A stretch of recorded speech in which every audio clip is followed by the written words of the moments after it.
Oke, selamat malam. Perkenalkan, nama aku Vincensius Fistianto dengan NIM H1C019031. Di sini saya akan mencoba membuat video menjelaskan ulang dari acara 1 sampai acara 5 praktikum hidrogeologi. Ya, seperti meresum seperti itu. Oke, mungkin langsung saja kita langsung ke slide pertama. Oke. Ya, acara 1 sampai 5. Yang pertama itu ada acara 1 ya. Hukum Darcy dan aplikasi Flownet. Oke. Di sini ada beberapa istilah di acara 1 Hukum Darcy dan aplikasi Flownet. Yang pertama itu ada muka air tanah. Muka air tanah di sini adalah batas antara tanah jenuh air saturated zone dengan tanah tak jenuh air atau unsaturated zone. Lalu ada hydraulic head. Hydraulic head itu semacam indikator dari total energi yang tersedia untuk memindahkan air tanah melalui aquifer. Dan ada pressure head, adalah ketinggian kolom cair yang sesuai dengan tekanan tertentu yang diberikan oleh kolom cair pada dasar wadahnya. Lalu ada elevation head. Elevation head adalah tekanan yang disebabkan oleh ketinggian suatu fluida. Oke, lanjut. Di sini salah satu itu membahas hukum Darcy ya. Pengertiannya sendiri yaitu persamaan yang mengidentifikasikan kemampuan suatu fluida mengalir melalui media berpori seperti halnya batuan dan tanah. Ini merupakan ilustrasi ya dari hukum Darcy. Di sini merupakan percobaan dengan memasukkan air pada pipa berisi media berpori atau batu pasir yang dinyatakan dengan gain. Kemudian dihitung Q out-nya, maka diperoleh persamaan velocity, di mana velocity ini berbanding lurus dengan sigma H dan berbanding terbalik dengan sigma L. Dari percobaan tersebut diperoleh persamaan yaitu H sama dengan Z plus D. Oke, di sini ini merupakan kemarin tuh di praktikum 1 interpretasi ya. Mungkin di sini aku mau mencoba interpretasi ulang. Di gambar A tersendiri, pada gambar A memiliki HP1 yang lebih besar daripada HP2. Ini ya. Ini kecil, ini gede. Dan untuk nilai Z1 lebih kecil dari Z2. Z1 lebih kecil ya. Ini cuma segini doang. Z2-nya lebih gede. Namun untuk hasil penjumlahan H1 plus Z1 lebih besar dari H2 plus Z2, maka air akan mengalir dari kiri ke kanan atau barat daya ke timur laut. Ini. Kiri kanan. Oke. Kita lanjut ke yang B.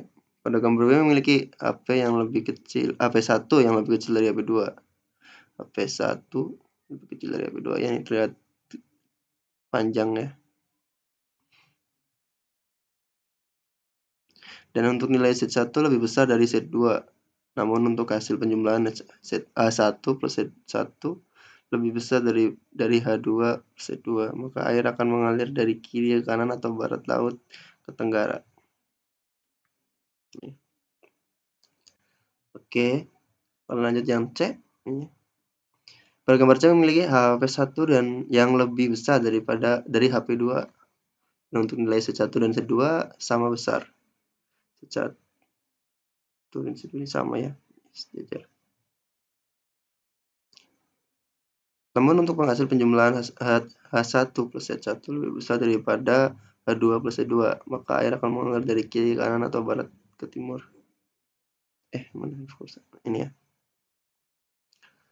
Oke, kita lanjut yang D. Ini gambar, ini D-nya menghilang ya. Ini gambar D.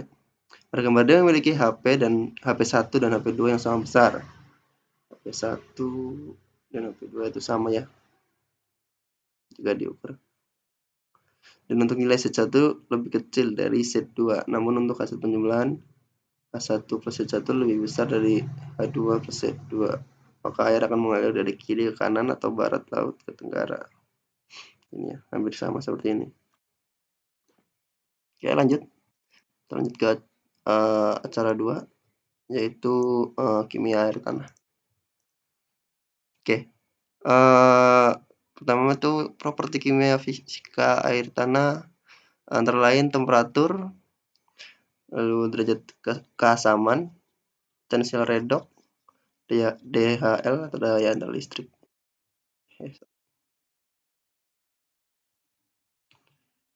Oke, temperatur sendiri terdiri dari 3 zona ya, zona hipertermal, dan mesotermal. Kemudian derajat keasaman ada yang basa, ada yang asam. Kalau asam tuh pH-nya kurang dari 7 ya. Dan kalau basa itu pH-nya lebih dari 7. Lalu ada potential redox. Potential redox merupakan ukuran kecenderungan air untuk mengoksidasi atau mereduksi unsur yang terlarut dalam larutan. Lalu ada daya handal listrik, ukuran yang merupakan ukuran kemampuan suatu zat untuk menghantarkan arus listrik dalam temperatur tertentu. Oke, lanjut.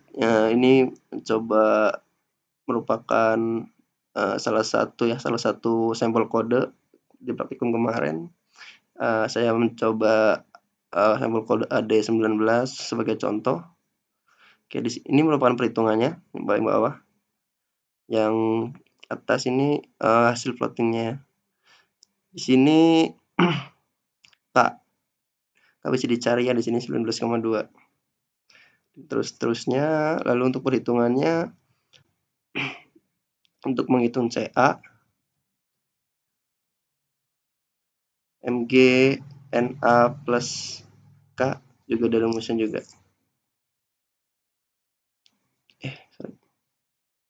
Rumusnya itu ini di total dulu semuanya ya, dari CA, Mg, Na plus K-nya di total, kemudian dijadikan penyebutnya, terus pembilangnya sendiri merupakan nilai dari CA-nya. Ini kayak 0,123 ya, CA 123, seterusnya. Kemudian dikali dengan 100 dan menghasilkan untuk CA 0,264784. Ini terlalu panjang ya saya mengambilnya. Hasilnya Mg 0,279853. Kemudian persen. Terus yang Na plus K itu 99,45536. Ya, ini kita langsung ke plottingan untuk kationnya dulu ya. Nah, kation di sini bisa terlihat di sini ya. Untuk memplotting Na plus K-nya, kita ambil dari kiri bawah ke kanan atas ya. Ini yang warna biru. Kelihatan. Lalu untuk Mg-nya itu horizontal ya. Dari kiri ke kanan.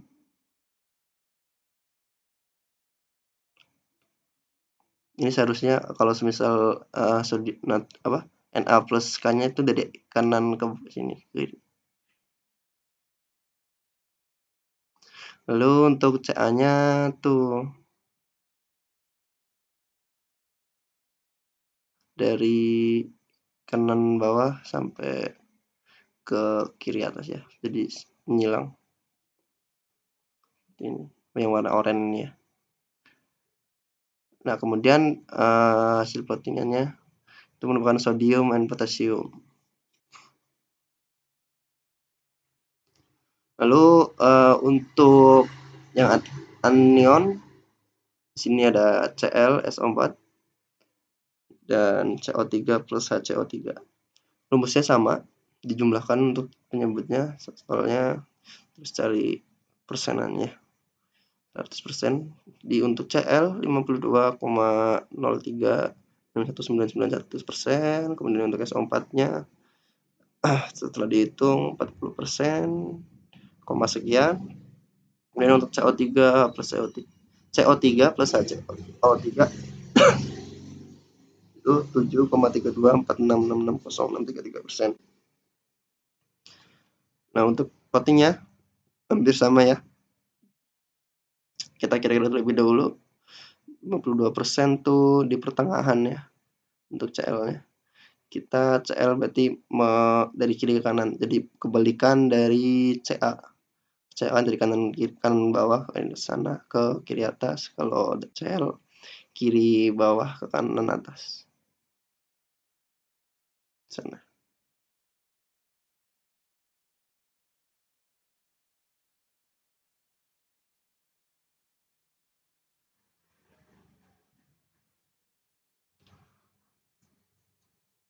Oke, kita lanjut seperti ini ya. Plottingnya bersama, kemudian untuk plotting di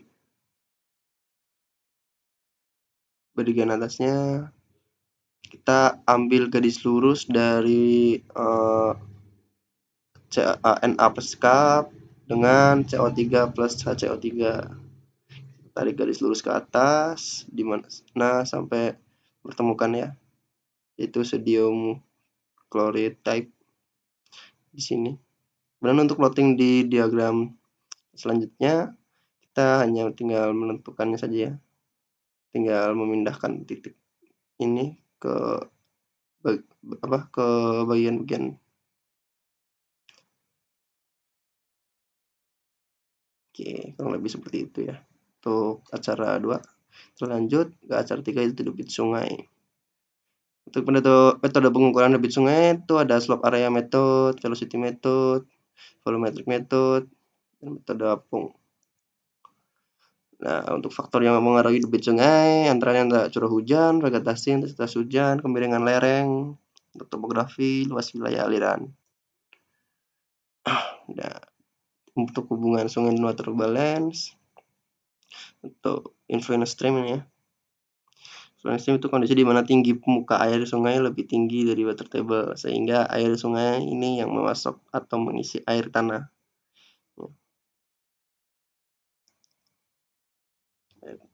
Jadi air sungai memasok air tanah nih seperti anak panah. Kemudian untuk effluent stream, kondisi di mana tinggi muka air sungai lebih rendah daripada water table, sehingga water table memasok atau mengisi ketersediaan air di sungai.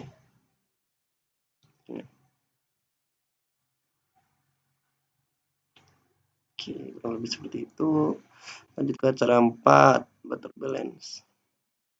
Nah, cara 4 kita langsung ke ini ya, metode perhitungannya. Kita coba sebenarnya ada beberapa data Januari sampai Desember. Nah, kita ambil contoh Januari sesuai dengan tugas praktikum kemarin ya bagian saya. Oke, untuk mencari ED itu mencarinya itu dengan rumus EA kali RH ya, EA 25/9 kali RH 0,84 seperti itu. Untuk rumus F1 lalu dikalikan saja langsung ya sesuai rumus. Lalu kalau A kali 0,8 kali 0,18 plus 0,55 kali S per A plus 0,27. Langsung dimasukkan saja nilai-nilainya, langsung dihitung dengan lalu mendapatkan hasil 0,286. Kemudian untuk F2 AB kali 0,5 plus 0,092 kali ED pangkat 0,5 A plus per A plus 0,27 dimasukkan langsung saja mendapatkan hasil 0,95 dan seterusnya sehingga menghasilkan water surplusnya P ini ya, yang merupakan curah hujan 535,00 kurangi EA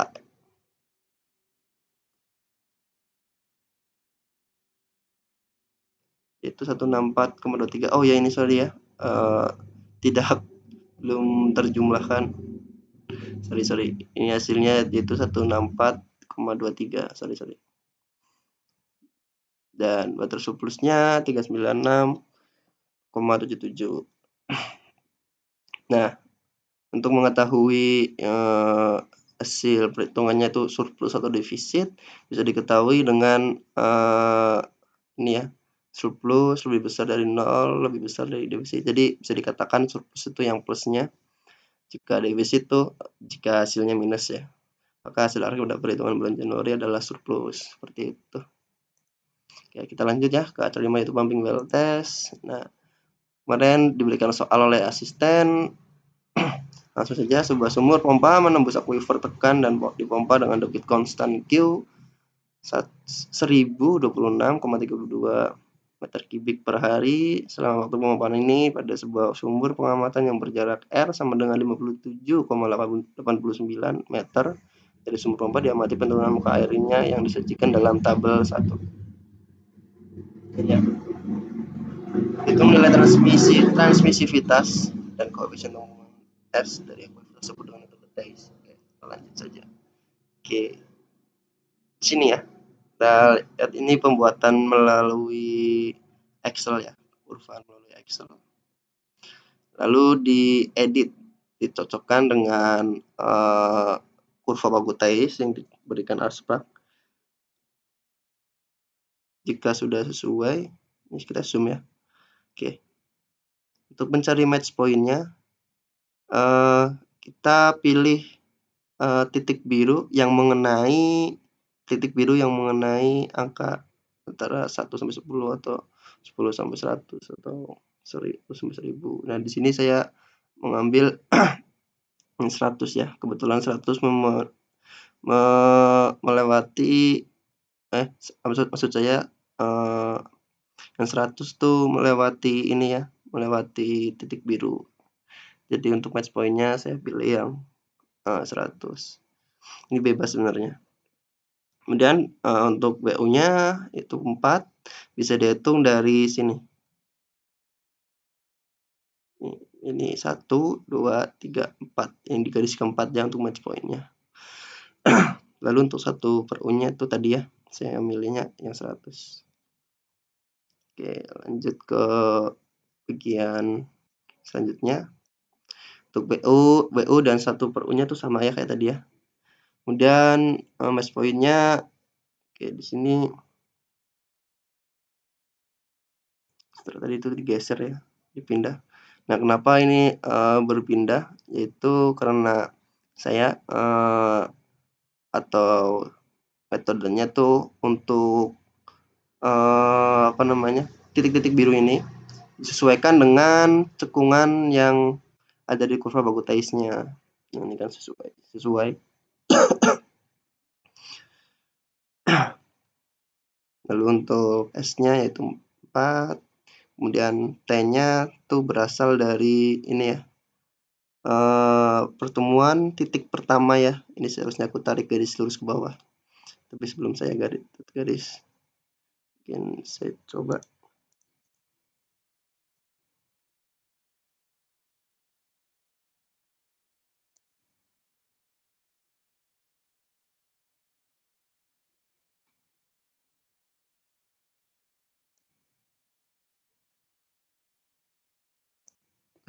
Sorry tidak lurus, ini harusnya lurus sih. Untuk T-nya tuh 9,259 hari ya. Di sini. Oke. Kita lanjut ya.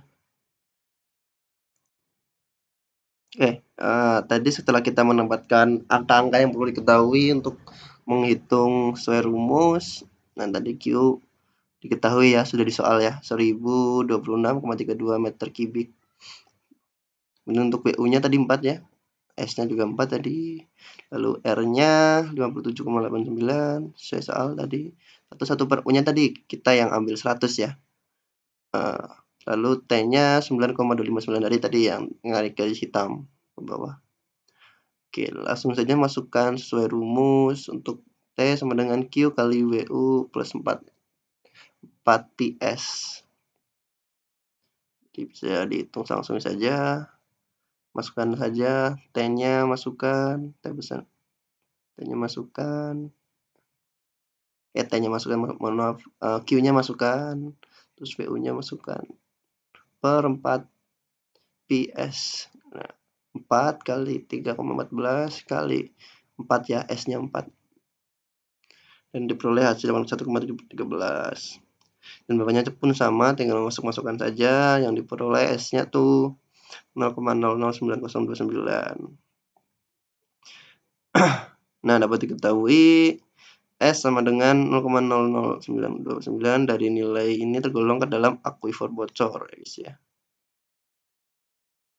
Ini 0,00, nolnya lebih dari 2 ya. Oke, kita lanjut. Yang kedua, kita menggunakan metode Jacob.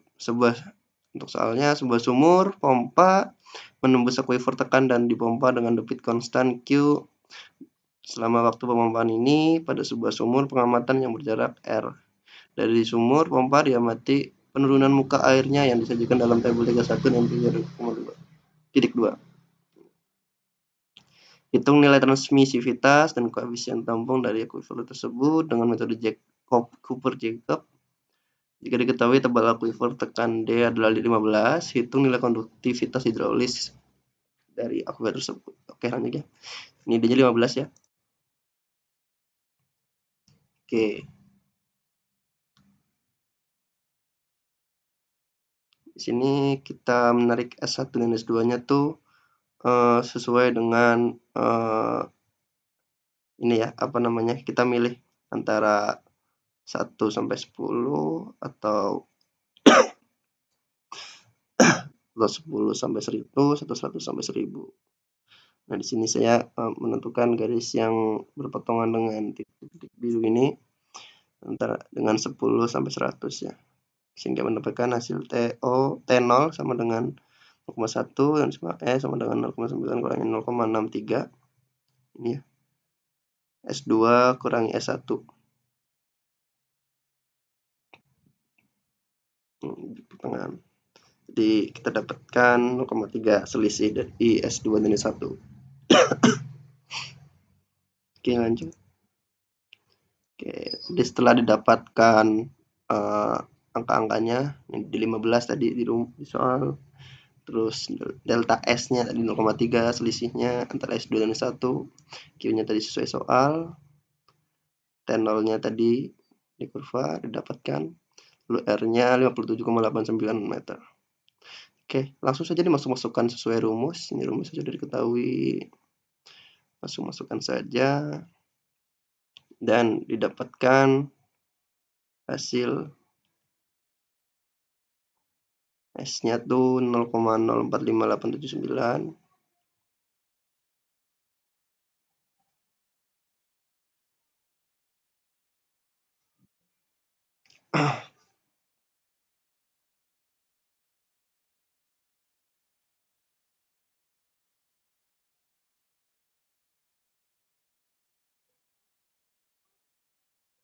Bisa dikatakan di sini ya, nilai tergolong akuifer bocor. Oke, seperti itu kurang lebih untuk tugas refreshing 2 atau responsi dari saya. Sekian, terima kasih, selamat malam.